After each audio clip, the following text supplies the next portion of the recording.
As duas rosas. E nós estamos aí com as filhas, essas duas mocinhas aqui, uma chama Cláudia, também é filha dela, de cá.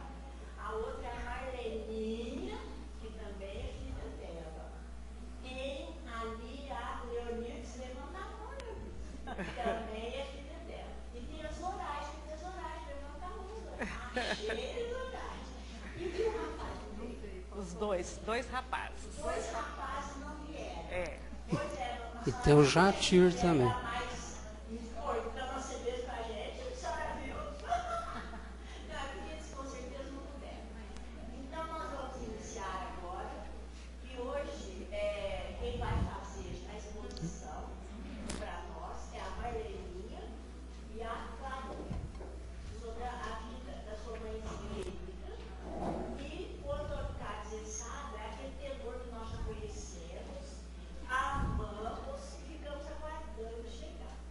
E ele está assim, pode chuvar hoje por dois. Um é bom, É né? o Trenor. Daniel e o Mauricinho, né? E eu vou já adiantar. Vai ser filmado hoje aqui, né? Hoje, só hoje vai ser, vocês vão saber. Não, não sabe. Azar, né? Não sabe. Não, gente, agora vamos então iniciar de fato. E eu vou agradecer muito a presença, principalmente, da senhora Ana Rosa. Se a senhora tiver a honra que a senhora está nos dando para a nossa casa, para o nosso pessoal que trabalha na casa, e para a dona Nina, querida, viu? E as duas como consideradas estão aqui, com certeza, viu? Bom, a prece inicial vai ser musicada. E quem vai fazer para nós é o Antônio Carlos. E a partir daí já será iniciada, então, a festa da noite.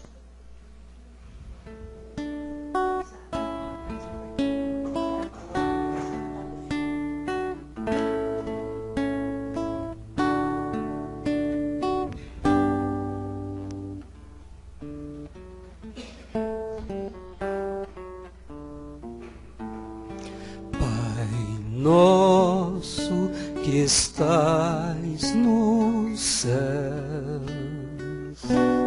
santificado seja o vosso nome. Venha a nós o vosso reino, seja feita a vossa vontade,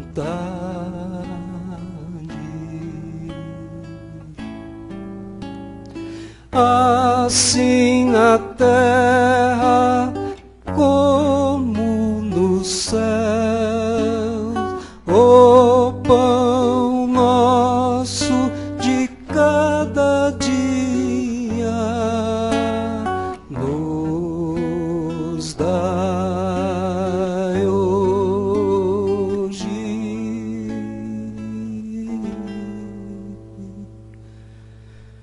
Perdoai as nossas ofensas, como perdoamos quem nos tem ofendido. Não nos deixeis cair em tentações,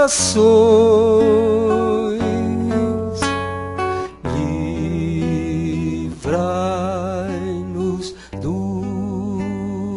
mal.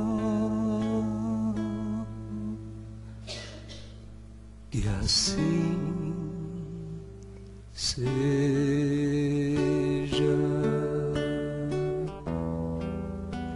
Que assim seja. Oh, que assim seja.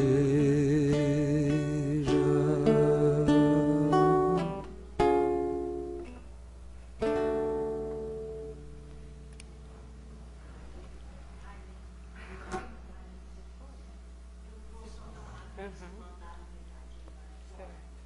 Gente, tem uns carros, DGX-00973 Fox, está com malox.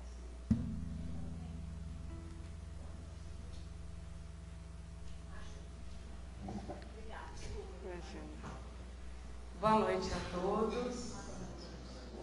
Em nome de minha família, de todos os que estão presentes e todos aqueles que gostariam muito hoje de estar aqui, filhos, netos, bisnetos, mas em virtude da data, segunda-feira, do horário, eles não puderam comparecer. Então já justificamos a ausência de todos. Nós agradecemos profundamente a esta casa, na sua pessoa, Sônia, pelo carinho, pela atenção, pela homenagem a Rosa Sintra Molina. Nós entendemos que esta homenagem é para todas as mulheres, não apenas a que terão seus nomes comemorados essa semana, mas por todas aquelas que lutam, que trabalham para colocar-se nesta sociedade ainda tão machista. Então, em nome de todas elas, nós agradecemos a esta casa, aos familiares presentes, aos amigos e aqueles outros que nem sabem, né, quem é a Dona Rosa e que irão hoje conhecer uma parte da história dela. Xin Han, uma jornalista chinesa, que escreveu um livro que se chama As Boas Mulheres da China, que foi editado pela Companhia das Letras. Ela escreveu esse livro com muito sacrifício, porque vocês sabem que na China as mulheres não podem se pronunciar. E às escondidas, através de um programa radiofônico, ela ia suscitando aquelas mulheres para que ela pudesse fazer entrevistas para denunciar a opressão que elas sofriam. Depois, com todos os seus manuscritos prontos, com o livro prestes a ser editado, em Londres, ela foi numa noite, quando vinha do serviço, assaltada. E ela se preocupou profundamente com a sua bolsa, por aquilo que continha lá dentro. E ela usou de todos os recursos e todos os esforços para que ela não tivesse a sua bolsa roubada. Depois, praticamente uma luta, ela abordada pelos policiais, mas como você faz isso? Porque a sua bolsa é mais importante do que sua vida? Ela, não, mas o livro que estava dentro da minha bolsa é muito importante. Indagada pelo policial, mas como um livro pode ser mais importante do que a sua vida? Não, é evidente que a minha vida é mais importante do que o livro. Mas é que aí ela explica no prefácio do livro o que ela explicou ao policial. Ela sabia que ela até poderia escrever o livro novamente, mas que jamais ela não teria o mesmo livro. Então ela diz assim: porque cada vez que nós mergulhamos nas nossas recordações do passado, nós abrimos uma porta. E nesta porta existem muitas ramificações. E cada vez que você adentra nela, você vai buscar histórias diferentes. Quero dizer com isto que nós vamos apenas fazer uma parte da história da Dona Rosa, que não é a maior, que ela não é inteira, que muitos fatos estão escondidos em diferentes portas, em diferentes ramificações. O que nós vamos apresentar aqui são apenas pinceladas de uma vida valorosa, uma vida de luta, de conflitos, de sacrifícios, de muitas dores, de muitas alegrias, amores, mas é uma parte de uma vida.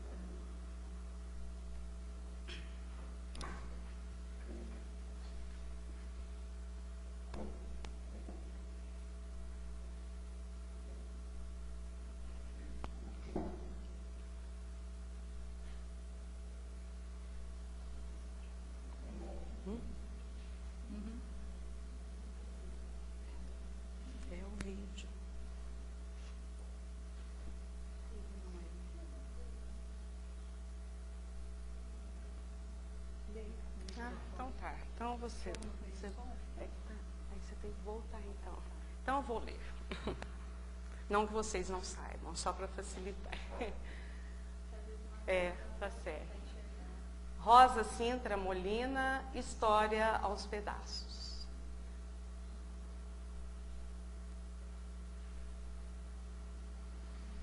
Para chegar até aqui, estes pés caminharam muito. Caminharam na pequena Cássia que a viu nascer. Caminharam muito e caminham ainda hoje, graças a Deus. Caminharam ligeirinhos para cumprir os afazeres domésticos, para visita aos enfermos, para estudo, para trabalho. Mas pouco, muito pouco, para lazer e passeios.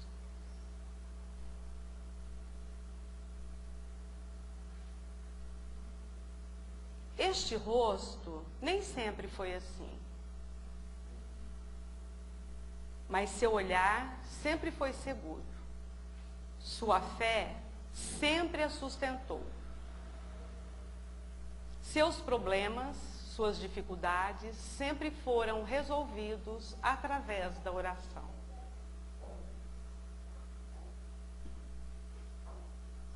Suas mãos, sempre operosas no bem, aí está falando assim mais ou menos, do crochê ao passe edificante. É que ele é automático, não vai dar, eu acho.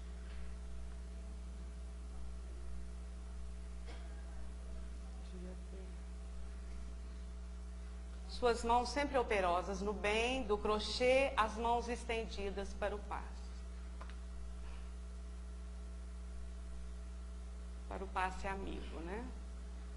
Seu companheiro regressou à pátria espiritual quando ela tinha 55 anos. A família sempre foi seu foco. Seus irmãos, tios, cunhados, cuidou da tia Dolores e do tio Angelim, com a ajuda do seu primogênito, de seus sogros, e sempre recebeu todos em sua casa. De sua juventude, pouco sabemos, mas podemos imaginar, sem baladas, sem noitadas. Sem baladas, nem passeios noturnos, nem viagens. De sua infância, num passado remoto, restam apenas doces lembranças.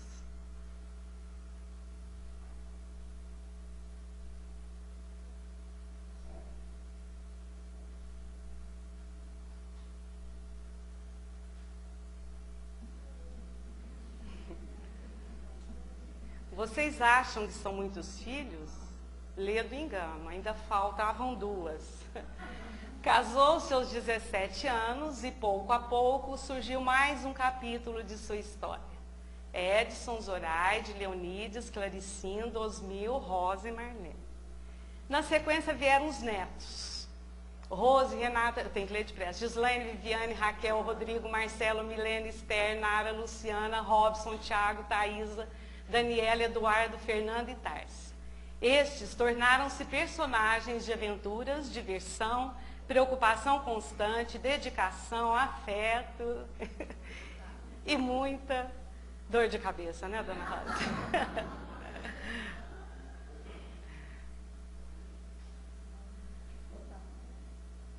E, sobretudo, muito amor. Devagarzinho, cada um deles revelou e ainda revela o motivo que os fizeram vir à Terra.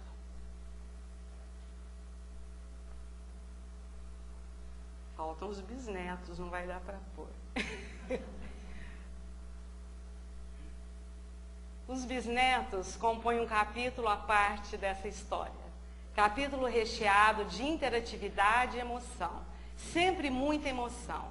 A dona Rosa que nos conte dos encontros dominicais. Cuidou dos filhos e ajudou a todos eles a cuidarem dos netos. E curte também os bisnetos. Sonha e é próprio de um espírito lúcido com trinetos.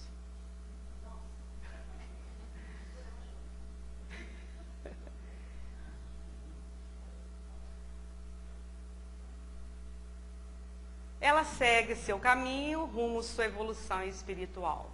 E quem sabe quantos capítulos ainda serão escritos desta história. Aqui, não precisa, André. Aqui eu só coloquei essas duas fotos. Aqui, embora ela não esteja, porque depois eu vou contar um fato interessante, ela com o Dr. Cleomar. E ali com o Dr. Novelino, também porque foi uma ligação muito forte dela com Pestalozzi, né? É isso aí. Bom, esta historieta aí é só para a nossa motivação, e agora nós vamos conversando ainda sobre isto, né? A Rosa Sintra Molina é filha de imigrantes espanhóis, fato que lhe causa muito orgulho, porque sempre que ela pode, ela ostenta a seguinte frase: eu sou espanhola. Não é assim, dona Rosa? Os seus pais, Pedro Sintra Lozano e Maria Molina, ambos vieram da Espanha. No Brasil, se encontraram, se casaram e tiveram 10 filhos. Vou ler. Pedro, José, Maria, Antônio, João, Francisco, Ramon, Rosa, Ângelo e Hermínio. Ela era a 8ª filha, né? Foi a 8ª filha. E é a única agora. Todos já estão na pátria espiritual e somente ela que está aqui ainda conosco. A Rosa Sintra Molina nasceu na pequena cidade de Cássia, Minas Gerais, né? Então, olha aqui 2 títulos, né? Dos quais ela se orgulha muito, espanhola e mineira. De fato, né? Espanhola e mineira. E ela era 2 mulheres só nessa família de 10 homens. Ela 8ª filha, a primeira mulher era praticamente uma das mais velhas. Então ela disse que ela sempre foi cuidada com muito carinho pelos irmãos, com muito afeto, que eles como que a protegiam sempre. E ela mesmo com os pais, ela nunca foi admoestada, devia ser uma criança muito dócil. Algumas vezes, né? E, segundo ela nasceu no dia 1º de julho de 1919. Mas, por uma questão, vamos dizer assim, de pacote econômico, ela foi registrada posteriormente. Então, ela foi registrada no dia 1º de julho de 1920. O que para toda mulher é uma bênção, né? Ganhou um ano. Como, parafraseando o nosso Shakespeare, 19 ou 20, o que lhe confere 91, 92 anos. Quase 92, 93. Isso não importa. Hoje, né? Hoje isso não importa muito. Mas são 91 ou 92 anos bem vividos, como eu falei, repetindo, de luta, de sacrifício. E aí ela encontra também, claro, o seu príncipe encantado. Aos 17 anos, ainda bem jovenzinha, né? Ela se casa com José Serrano Garcia. E um fato que sempre me chamou muito a atenção, talvez seja já para mostrar a mulher de vanguarda que a Dona Rosa sempre foi. Ela nem adotou o nome do marido, vocês podem observar, ele se chamava José Serrano Garcia. E nunca usou aliança. Mas viveu muito bem, né? Todo esse período em que ela esteve com ele, dos 17 aos 55 anos. Rosa, ou Rosinha, como é conhecida, desde criança, ela teve mais a fortaleza do espinho que a fragilidade da rosa. Isso é fácil de nós entendermos, para que ela pudesse realmente sobreviver às agruras, às dificuldades que a vida se lhe impôs. Ajudou desde criança os pais na plantação. Eles trabalhavam na lavoura, eram empregados, né, na zona rural. E ela conta que desde cedo ela ajudava, ela ia com os irmãos na plantação do café, na colheita, e fazia isso com muito carinho. Aliás, ela é muito trabalhadora, sempre foi muito trabalhadora. Então eu pergunto a você, Clary, onde estaria enquadrado, né, essa visão? Então, desde a infância, ela já praticava aquela lei do trabalho que Kardec nos ensina, né, que é o livro dos Espíritos. Nas leis morais, nós encontramos a lei do trabalho. E a dona Rosinha, embora tenha conhecido essa lei bem depois, ela já praticava desde mocinha, desde pequena. Ela tanto trabalhava, porque com 7 filhos, imagina que trabalhão que ela não devia ter dentro de casa. E ela mesmo não se cansa de dizer que, mesmo não sendo costureira, toda a sua família era vestida por ela. Pela sua máquina, até o seu próprio marido. Ela aprendeu a costurar a calça por uma calça velha do seu José, não é mesmo, dona Rosa? Então isso ela não se cansa de dizer. Então estamos dizendo aqui que dona Rosa, além de estudar, ela já praticava as leis morais de Kardec. A sua escolaridade formal foi insignificante. Ela praticamente estudou 1 ano na escola. Foi na Serra de São Roque, né, uma escola da zona rural, mas ela lê muito bem. Ela tem uma interpretação textual que eu observo que às vezes muitos universitários hoje não têm. Ela é capaz de entender textos orais e escritos, fazer a sua interpretação, fazer a explicação, lê muito bem. É claro que a sua escrita tem alguns comprometimentos, mas a sua leitura, tanto no âmbito textual como no âmbito oral, é praticamente perfeita. E eu já tive a oportunidade de falar isso, eu acho que até aqui nessa casa. E isso graças às leituras das obras espíritas. Aí nós vamos então abrir um parênteses, né? A Casa Espírita sempre ofereceu esse recurso. Nós estamos vendo hoje o exemplo dela, mas é claro que existem milhares de criaturas que aprenderam a ler nas casas espíritas, no Evangelho. E aí nós temos então outra observação a fazer, né? Isso, aí então ela vem a lei do progresso. Então, dona Rosa também, desde novinha, já entendeu a lei do progresso, que ela aprendeu, como disse Marlene, no estudo da doutrina espírita. Ela sempre buscou essa leitura no seu aprendizado.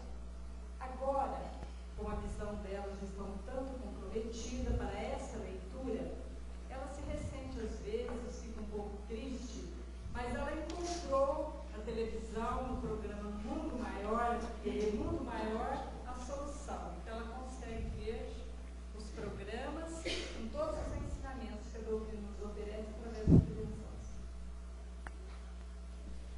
Mas a dona Rosa, ainda criança, embora uma criança cordata, sempre cuidada com muito carinho, né, como sempre ela disse, pela mãe, pelo pai, pelos irmãos, algumas vezes ela tinha comportamentos estranhos, que chamavam a atenção da família. A certa feita, a mãe chamou a atenção dela por qualquer motivo, e ela, com o dedo em riste, disse assim para sua mãe: eu não sou Rosinha, porque quando a mãe foi conversar com ela, falou: Rosinha, eu não sou Rosinha, eu sou Maria como você. A mãe se chamava Maria. E a mãe achou aquilo muito, né, preocupante, mas como que essa criança vai dizer que não chama Rosinha e que se chama Maria como eu? E outras situações, às vezes também se colocava muito doentinha com frequência. E as mães, né, naquela época, ou sempre, mas naquela época, com menos recursos médicos, às vezes conversando com um com o outro, até que alguém disse assim: olha, você precisa procurar alguém, porque essa menina deve estar com alguma influência espiritual. E a mãe foi conduzida a uma pessoa que orientou e até que chegou ao senhor Rafael, que era sogro de um irmão dela, o José. Esse José, ele desencarnou recentemente, ele desencarnou jovem, né, na época. Mas esse senhor Rafael, que era o sogro do José, né, então começou a apresentar a doutrina espírita aos pais dela. E aí então ela vai ser conduzida, por orientação desse senhor Rafael, à Casa de Saúde Allan Kardec, hoje o nosso Hospital Psiquiátrico Allan Kardec. E lá ela conhece o nosso querido José Marques Garcia.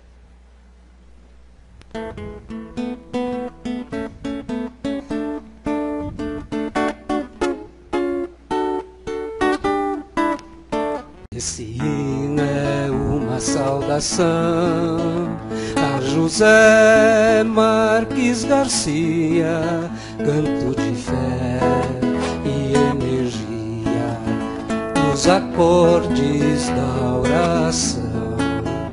Nesta hora de lembranças, a nova era é uma vida, uma lição espargida para o fanal da esperança.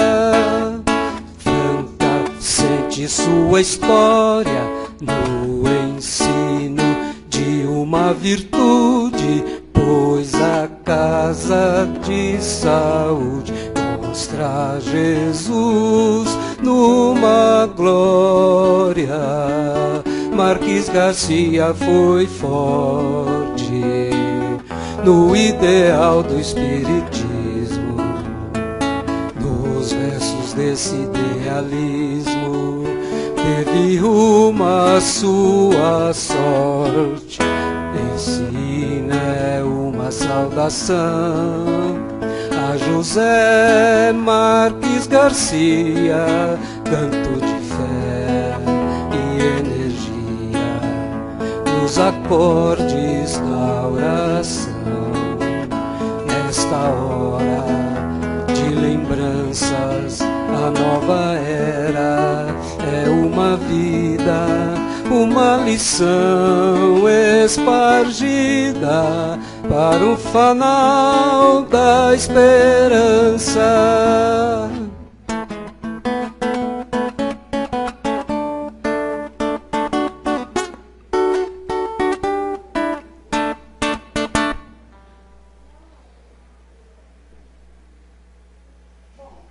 Você falou agora em mediunidade de criança. Então, é muito complexo isso, gente, ouvir falar em mediunidade de criança. E todo mundo é muito preocupado com isso. Mas o livro dos médios, no capítulo 18, orienta sobre os inconvenientes do desenvolvimento da mediunidade em criança. Mas, por outro lado, ele lida com muita naturalidade sobre as faculdades mediúnicas espontâneas nessas crianças. Orienta ainda que não há uma idade precisa. Isso depende inteiramente do desenvolvimento físico e moral de cada uma. Vejamos então agora como o Sr. José Marques Garcia lidou com a Dona Rosinha. Olha, ela não soube precisar muito, mas olha, 13, 14, as manifestações, a Sônia perguntou que idade ela tinha quando ela conheceu o José Marques, né? Mas as manifestações mediúnicas, assim, alguns pontos que foram preocupando os pais, ela era bem criança e foi. E aí, quando ela conhece o José Marques Garcia, então aqui vai também o nosso carinho, a nossa saudação a esse querido companheiro, fundador do Hospital Psiquiátrico Allan Kardec, que nós sabemos da importância desse hospital. E agora nós vamos ver assim, o tanto que a sensibilidade deste espírito, né, no trato com a mediunidade, no caso de criança, pré-adolescente, quando ele a conheceu. o que ele dizia? Olha, Rosinha, você vem aqui todos os dias à tarde, todas as tardes, e você vai ler o Evangelho para os doentes, no caso, para as mulheres internadas. É evidente que ele colocava com aquelas que estavam em condições, como até hoje é assim, né? Tem aquelas que estão em condição de receber mais visita, de ter contato. Então eu fiquei pensando sobre isso, a delicadeza deste espírito. Na realidade, quando ele pedia que ela lesse o Evangelho para os doentes, ele estava tratando de todos, dela, né, da sua mediunidade, disciplinando, e das doentes que estavam ouvindo. E aí então eles começam, toda a família começa já a ter um contato direto com o nosso querido José Marques. Logo depois, 3 de seus irmãos vão trabalhar no hospital. Na época era chamado casa de saúde, às vezes até asilo, né? Hoje que é o hospital. Então, 3 irmãos dela, que foram o Francisco, o João e o seu Antônio, né? E o Antônio. O Francisco é o que mais nós, assim, que cidade de Franca conhece, porque os outros 2 logo depois foram para São Paulo, mas o Francisco, né, o nosso querido tio Chico, foi o que trabalhou até o seu desencarne, que é o pai do atual presidente do Hospital Allan Kardec, o nosso querido Vanderlei, né? Então, ele realmente teve também um papel muito importante na vida da minha mãe, depois de adulto, né? Todos irmãos, porque todos depois foram para São Paulo, e ele que ficou, aqui ficaram os 2, e ele realmente era uma criatura muito ímpar e teve um papel importante, não apenas na vida dela, mas de todos nós, os sobrinhos. É uma criatura a quem também, já que nós estamos, como disse a jornalista Chirran, pegando nessa porta do nosso passado e lembrando que a recordação de uma pessoa da nossa família, todos nós estamos inseridos nessa história, né? Então nós vamos lembrando de todos. E o seu Zeca, então, teve esse papel importante. Aí ela já começa a participar das reuniões mediúnicas. Para quem não sabe, para quem é novo aqui, às vezes vai até estranhar, né? Porque hoje, até pela própria orientação de Allan Kardec, as reuniões são privativas, né? Mas, naquela época, as reuniões elas eram de caráter público. Mas isso não significa que não houvesse a seriedade. Mesmo porque eu ainda falei assim, mas a senhora já dava manifestações? Ela disse que não. Né? Ele estava mesmo no processo de evangelização do médium. Que hoje nós temos cursos, nós temos orientações, mas naquela época nós tínhamos espíritos muito fortes. E que eles faziam assim. E mesmo porque tinha que ser assim. Porque a mediunidade da Dona Rosa foi sempre muito disciplinada. Muito disciplinada na sua mediunidade. Quem teve a oportunidade de participar com ela em reuniões mediúnicas ou mesmo nas atividades doutrinárias sabe disso, né? Uma médium muito discreta, que não saía comentando nem as suas percepções, nem as possíveis visões. E é o que nós sabemos da orientação de Kardec. E tudo isto graças, num primeiro momento, ao nosso querido José Marques Garcia.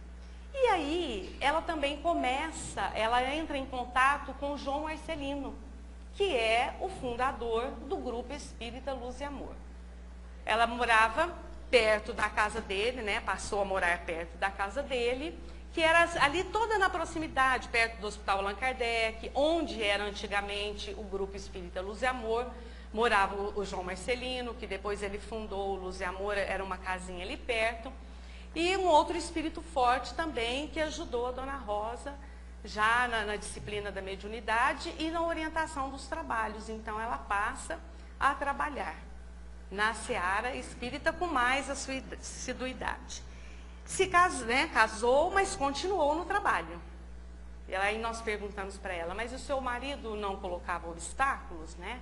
Porque até hoje, por incrível que pareça, nós vemos homens, né, que se opõem à participação da mulher.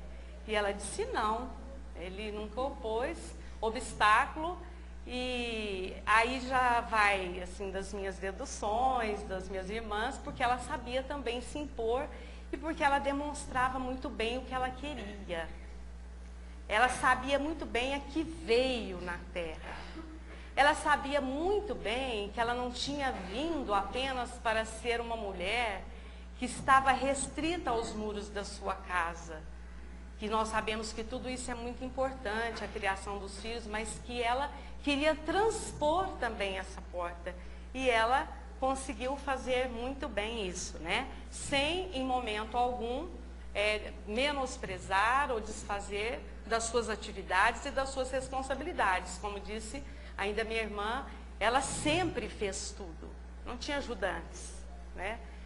Depois, é claro, os irmãos iam, os filhos iam crescendo e iam ajudando, né? Esse processo é muito interessante.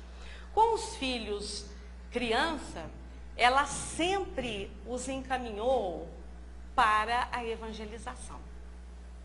Ela levava, pegava pelas mãos, não dava para pegar nas de todos, mas os mais velhos pegavam por tabela, né? E ela levava na evangelização, lá na Nova Era, que era praticamente assim a única casa espírita que tinha evangelização, né? Na Liga do Oeste, depois, posteriormente. E o que me chamava sempre a atenção, na época, lógico que eu não entendia isso, ela comprava livros infantis, todos nós líamos, ela assinava o Reformador, que é a revista editada pela FEB, e vocês vejam, uma pessoa que não tinha tido escolaridade nenhuma, mas que valorizava os livros, valorizava os anuários espíritas, e os filhos todos tiveram acesso a isto, né? Ainda estávamos lembrando, porque aí nós vamos percorrendo nessa recordação, eu lembro direitinho o livro Caminho Oculto, que é um livro editado pelo Espírito Veneranda, foi editado em 46, nós tínhamos esse livro, né? Na época eles editavam aqueles livros grandes, a Maricota Serelepe, que é do Casimiro Cunha, tem a Mensagem do Pequeno Morto, isso sim está muito impregnado na minha infância e acredito que dos meus irmãos também, né? E esses livros fizeram parte da nossa história e essa gratidão todos nós devemos à Senhora, né? Foram ensinamentos mesmo ministrados. E ela vai então prestando depois serviços voluntários, vai participando não só das reuniões mediúnicas, mas começa principalmente a trabalhar na casa de saúde, né? Já continuando nos passes, nas reuniões mediúnicas, sempre teve essa ligação com os Zé Marques e com todos aqueles que seguiam. Ela conheceu a tia Nina também. Ela chegou a participar na Liga do Oeste de alguma convivência com a tia Nina através de uma tia dela, que nós até citamos aqui, a tia Dolores. A tia Dolores era tia da minha mãe, né? E ela não teve filhos. Ela foi casada, mas não teve filhos. Ela casou-se com viúva, ela teve enteados, mas depois que o esposo desencarnou, os enteados já adultos, cada um pegou a sua trajetória e ela ficou sozinha, né? E ela era muito amiga da tia Nina. Elas trabalhavam juntas. E através da tia Dolores, a mamãe também conviveu com a tia Nina. Dois espíritos valorosos também. Essa tia Dolores tinha uma mediunidade, assim, muito, vamos dizer assim, não existe mediunidade importante, né? Todas, mas ela era muito disciplinada, ela tinha vidência, ela tinha intuição, e sempre essas pessoas foram fortalecendo, né, o ânimo da minha mãe. E aí no Pestalozzi, como que foi o contato dela, porque são as 3 casas que ela trabalhou, né? A primeira, a casa de saúde, depois da Liga do Oeste não foi tanta participação, do Luz e Amor, e aí no Pestalozzi, como meus 2 irmãos mais velhos já estudavam lá, desde as séries primeiras, que é o Edson e a Zoraide, aí ela passa a ter contato então com o casal Novelino. Mas foi precisamente em 1960, mais ou menos, não, 60 não, um pouquinho mais, talvez 66, eu fazia o magistério no Pestalozzi. E a dona Aparecida Novelino convidou todos os pais de alunos espíritas para uma reunião. E ela propôs aos pais que ela queria criar uma reunião de estudos, que é uma reunião que tem hoje, até hoje, todas as quartas-feiras, às 8 horas. E a minha mãe se comprometeu, e ela frequentou praticamente até pouco tempo essa reunião. Posteriormente, ela vai também começar a trabalhar nas atividades de passe, às 9 horas, e numa reunião mediúnica que tem às quintas-feiras. Então, ela foi estabelecendo esses laços, né? Mas nós temos um comentário também a fazer sobre o papel da mulher relacionado, né, Jesus, numa passagem belíssima, quando ele vai à casa das duas irmãs, Marta e Maria. Eu gostaria que você fizesse essa observação. Então, é muito interessante quando nós lemos no Evangelho, São Lucas, capítulo 10, versículo 42, a passagem de Jesus na casa das irmãs Marta e Maria. Marta recebeu o mestre e se esforçava com os afazeres domésticos, enquanto a sua irmã Maria permanecia aos pés de Jesus para beber dos seus ensinamentos. Quando Marta questiona o Messias sobre a atitude da irmã que não ajudava nos trabalhos, este respondeu: Marta, tu te afadigas e andas inquieta com muitas coisas, entretanto, uma só é importante, é necessária. Maria escolheu a melhor parte. A dona Rosa sempre conseguiu ser Marta e Maria. Como Marta, ela não se descuidou dos seus afazeres do lar. E ela assumiu e nem reclinou a ninguém que quisesse por ela. E como Maria, ela priorizava a sua participação nas atividades da doutrina que ela abraçou. Bom, de tudo isso que ela fez, mas depois já no Luz e Amor, como presidente do Luz e Amor, né, que ela foi durante muito tempo, vamos dizer assim, cargo praticamente legado pelo João Marcelino. É claro que anteriormente a ela também passaram outras pessoas que foram presidentes da casa. Mas ela ocupou um papel assim durante muito tempo, está até hoje. Ela participa praticamente, pelo menos uma vez por dia, ela participa de uma reunião. Alguns dias que ela... Isso ainda agora ficou mais focado no Educandário Pestalozzi e no Luz e Amor. E no Luz e Amor, ela se dedicava muito, dentro de todas as tarefas, à assistência social. Ela se identificou muito com este trabalho. Ela visitava as famílias carentes. Ela ia a pé, né? Porque ela dizia assim, ou a pé ou de ônibus. Porque não tinha o carro, não tinha outras facilidades. Mas ela não dava apenas a assistência material. Porque como ela ia à casa das pessoas, ela dava assistência espiritual. Porque ela conversava, ela ouvia as pessoas, né? E durante muito tempo, até hoje, sempre as pessoas às vezes abordam, comentam. Já tivemos oportunidade de estar com ela, passa alguma pessoa, agradece. Esses dias mesmo nós íamos chegando no Luz e Amor e uma pessoa parou, ela naturalmente nem se lembra quem era, e eu também não conheço, e a pessoa agradecendo um livro que certa feita ela havia dado e a importância que esse livro tinha feito na vida dessa pessoa. Ela gostava muito de presentear com os livros, ela fez muito com os netos, né? Ela sempre dava livros. E ela teve esse trabalho que existe até hoje no Luz e Amor, que é agora a outra Rosa, que está mais afeita a esse trabalho, mas importante que nós queremos ressaltar que ela ia, que ela participava, que ela ouvia as famílias, né? Que ela sabia muito bem quem era casado com quem, se era viúvo, se tinha tal filho, ela se interessava pelas criaturas. E se interessava muito pelos idosos também. No âmbito familiar, a gente sempre notava assim, a preocupação que ela tinha com as crianças. Até hoje ela fala, né? Precisa educar as crianças, precisa levar para a evangelização.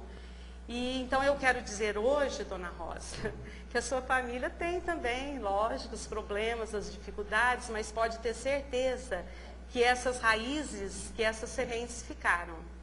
É que a gente sabe que cai no coração de cada um de maneira diferente, mas que as sementes irão, todas elas, desabrochar.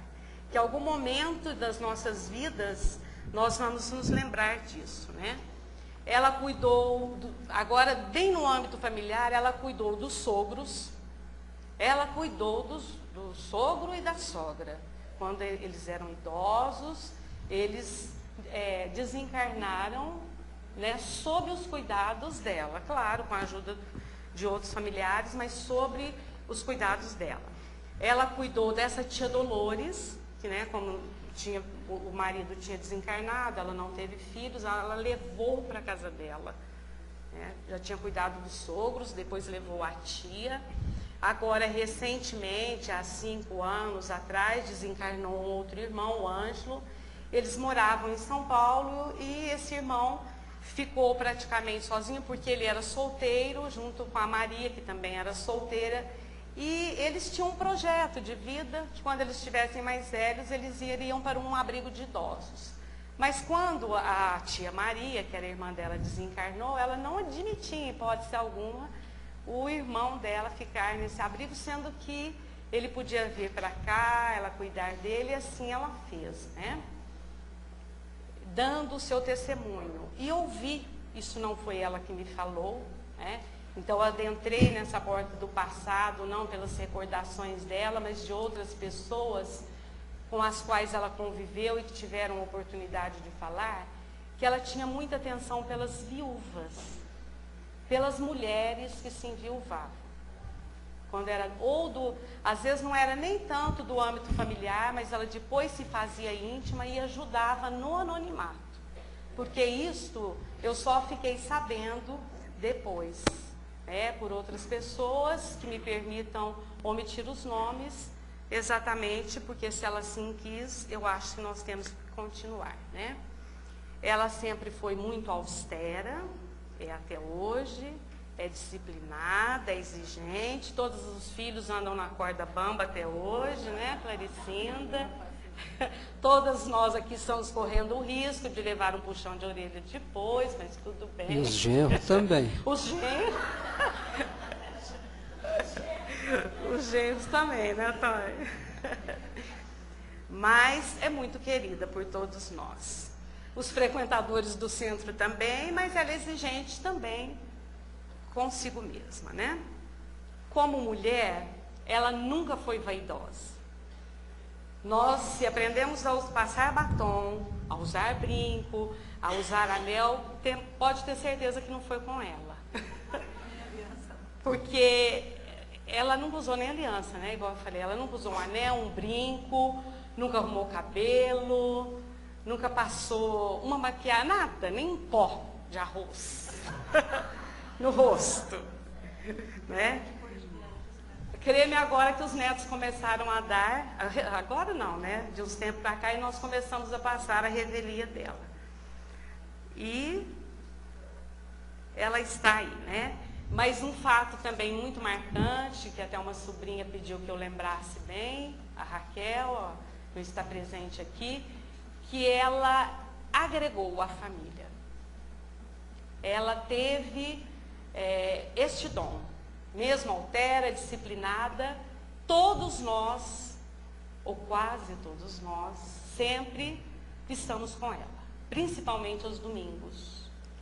E nós notamos que é um impulso natural de cada filho, de cada neto, de cada bisneto, né? Porque ela conseguiu. Porque ela passa principalmente, e sempre passou e continua passando, que ela quer estar junto, né? Que ela quer usufruir de todos esses momentos. E ela consegue isso. Diz a sabedoria popular Não, antes disso, eu coloquei a foto aqui do Dr. Cleomar e quero falar um fato curioso. Ela teve uma época, talvez ela tivesse 45 anos, esses fatos a gente não precisa muito bem. Ela esteve muito doente. Ela estava acometida de uma úlcera no esôfago, no duodeno, e os médicos em Franca não diagnosticavam. Foi para Ribeirão, na época, né? Era o top. Não diagnosticavam. Até que uma amiga,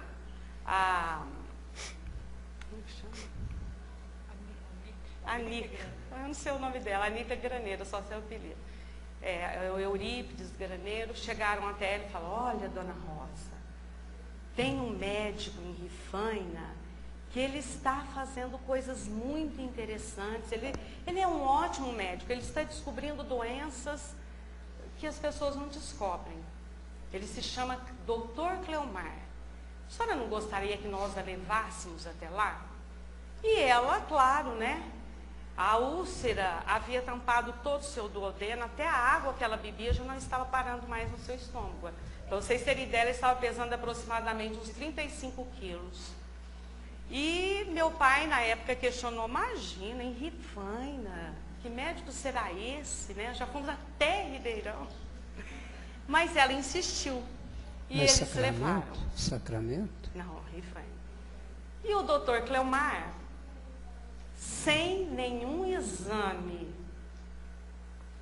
de raio-x e tal, né? Claro que conversou com ela, fez exames, né?